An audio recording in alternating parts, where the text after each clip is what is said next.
Speaking of kurakot, speaking of squatter, speaking of baha. Ito mga kababayan, si Mayor Magalong, no, ng Baguio City, handa daw pangalanan itong mga kongresista na sangkot sa katiwalian sa flood control project. Nako po mga kababayan. Maniniwala po ba kayo mga kababayan na may hawak na listahan si Mayor Magalong ng Baguio City na mga listahan ng pangalan ng mga kongresista na sangkot sa flood control project na katiwalian or corruption? Ito po mga kababayan, pakinggan nyo po. Wait lang po ha. Ito po mga kababayan. Baguio City Mayor Benjamin Magalong na pangalanan ng ilang kongresista na dawit umano sa maanumalyang flood control projects. Narito ang Agenda Weekend Report ni Ivy Reyes. Matapos hamunin ni House Committee on Public Accounts Chair Terry Ridon na maglabas ng ebidensya kaugnay ng usapin sa flood control projects, 3 pangalan na umano ang hawak ni Baguio City Mayor Benjamin Magalong. Itong dalawang congressman nato na nabanggit ko sa inyo, dito sa Luzon area to. Tapos meron pa kaming titingnan uli sa isang lugar ulit. Napakarami na ngayon dumarating ng mga impormasyon ngayon. Handa si Magalong at ilan pang mayor na hindi niya pinangalanan para magsalita sakaling ipatawag ng House of Representatives. Nako. But I'm just waiting. Hanggang ngayon, very enthusiastic na ako pumarap sa kanila. And naghihintay pa rin ako nung kanilang sama. Wala naman ako natatanggap. Hindi na rin naman sila nagsasalita kung papatawag nila ako. Hindi inaasahan ni Magalong ang takbo ng investigasyon tungkol sa bilyong-bilyong budget insertion sa mga flood control project. Ang nag-iimbestiga, nagulat ako, nag-iimbestiga yung mismong House of Representatives.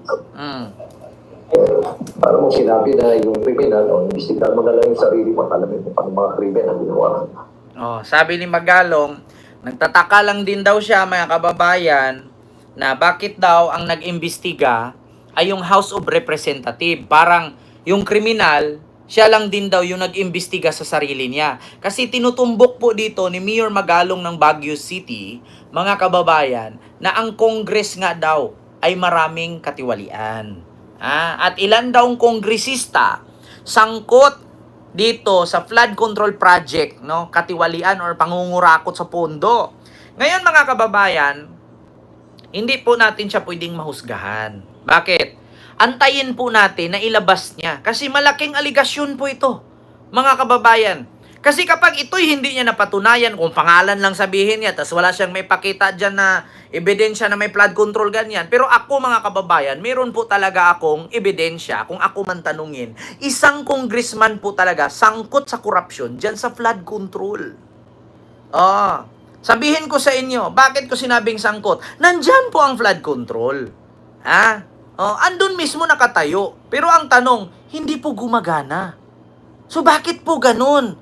Para ka pong bumili ng electric pan, na nakatayo lang electric pan, pag i-on mo, hindi nakasaksak. Kahit ako mismo sabihin. Kahit sabihin natin, sige, nabili mo lahat yan, nagastos mo lahat yung perang pondo dyan, bakit hindi gumagana? Congressman ka nga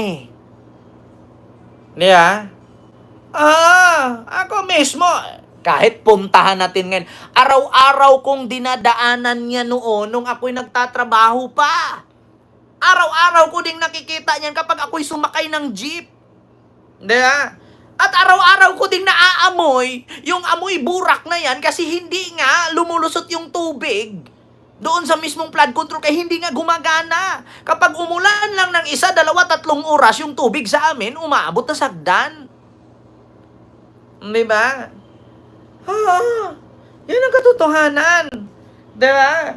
Kahit mag-circo balintong man tayo ngayon, nakita ko pa nga doon, project of congressman. May amount pa nga Pero ang tanong, gumagana ba? Hindi po. Tinayo lang siya doon. Nakapangalan pa, ang laki-laki. Yung mga, yung mga covered court nga, ang lalaki ng pangalan doon sa haligi. Di ba?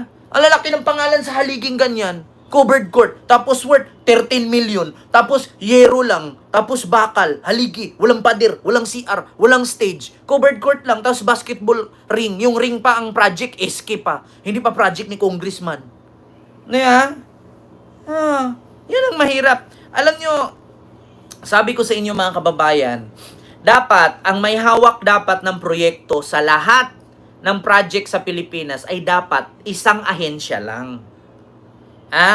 Isang ahensya lang dapat ang hahawak ng project sa buong Pilipinas. Kasi kapag si Congressman bigyan mo ng pondo yan, kapag si Mayor bigyan mo ng pondo yan, si Captain, si SK, si Kagawad, si Chairman, kukupitan at kukupitan at kukupitan lang nila yan. Ako na mismo magsabi, naging SK din po ako noon. Alam ko ang gagawin yan.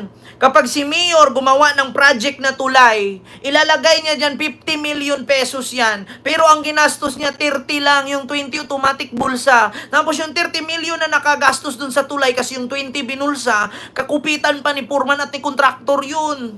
Oo, tapos magtataka ka, paano naging 50 million to, tapos baka lang naman to at kahoy. Kasi ang tulay hanging bridge. Di ba? Kukupitan at kukupitan nila yan. Sana, kung meron mang presidenteng susunod kay PBBM, ibuwag nyo na. Dapat hindi nyo na pagbibigyan ng project yung mga governor, congressman, mayor. Dapat, kung ano yung request nila, isang ahensya lang dapat ang mangangasiwa. Sabihin natin, DPWH. Yun, trabaho lang dapat ng DPWH yan. Kasi pagbibigyan mo ng project, si mayor, si vice mayor, si chairman, si kagawad, si SK, si congressman, si governor, si vice governor. Putang ina, maubos lang nila sa kakupit yan. Dapat idirekta lang dapat nila sa isang ahensya lang. Para kung sakali man magkandalitse-litse, isang ahensya lang din ang makakasuhan. 'Di ba? At dapat itong Philippine government, meron dapat tayong sariling kontraktor. Hindi tayo nakikikontrata kung kanino-kanino man. Kasi nga, minsan, ikaw naman si kontraktor ng ganito, pag nakita substandard lahat, halimbawa sa 100 bakal niya, puro orig yun. Tapos yung sunod na 100 bakal substandard. Parang ganun-ganun yan yung semento mo. Tag 300 yung isang sako, haluan mo yan, tag 80 lang ang isa. Yung isang sako 900, yung isa 600. Magkaiba-iba hinahaluan. Basta may makupit lang. Yan ang mahirap kasi walang transparency. 'Di ba? Dapat yung mga ganyang magtalaga sana ang ahensya. Kahit si PBBM ngayon kaya pa yan, may 3 years pa. Yung lahat ng proyekto dapat sa gobyerno, isang ahensya lang dapat ang hahawak. Huwag nyo nang bigyan ng pondo si mayor, si congressman, si governor, si kagawad, si city councilor, si chairman, si SK. Huwag na dapat. Mag-request na lang si mayor. Ito, problema sa aming lugar. Pupuntahan agad ng isang organisasyon doon, ng government worker, ito gagawa, DPWH, ito yung project namin. Sunod, pagpunta doon sa ibang nayo naman, ito yung problema namin, DPWH, ito naman. Kasi kapag iinisa-isa ninyo yan, bawat governor, congressman, kukupitan at kukupitan lang nila. Mark my word. Sabihin ninyo sa akin, sinong governor at congressman nga mahirap? Sinong governor at congressman na walang sports car at walang rilong Rolex? Mga kababayan. Kaya nga, kahit sabihin ni Magalong niya na may hawak siya listahan ng mga congressman na kurakot dyan, meron siyang may pakita. Sabihin ko sa inyo mga kababayan, sinong congressman na walang rilong Rolex? Magugulat ka, ang Rolex niyan, pinakamababa, 2 million, 3 million, 5 million. Rilo lang yan. Hindi lang Rolex yan. May patik pa.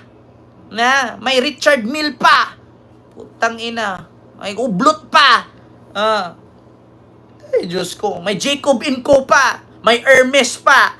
Louis Vuitton, Chanel, Prada, Gucci, at kung ano-ano pang Balenciaga, dyan. Diyos mio Marimar. Sabi ko nga sa inyo mga kababayan, kaya po ang lakas ng loob tumakbo yung mga mayor, congressman, gobernur na yan. Kasi may nakukuha sila.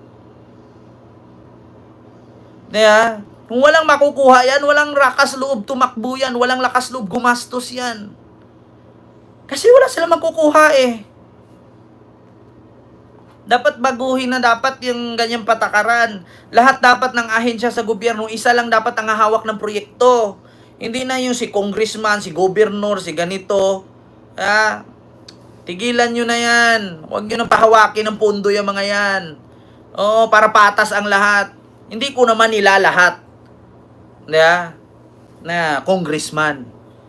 Pero may iilan talaga. Diyos ko. Sa 300 congressman, baka nga 80% dyan, lahat may kickback.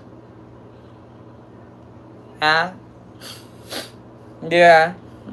Kaya sa totoo lang mga kababayan, So, yun lang yung aking reaction, yung ating live ngayon, mga kababayan. Hindi ko na po masyadong pahabaan. No? Like po tayo mga kababayan. No? Kalahati na po yung like natin, dagdagan po natin. Di ba?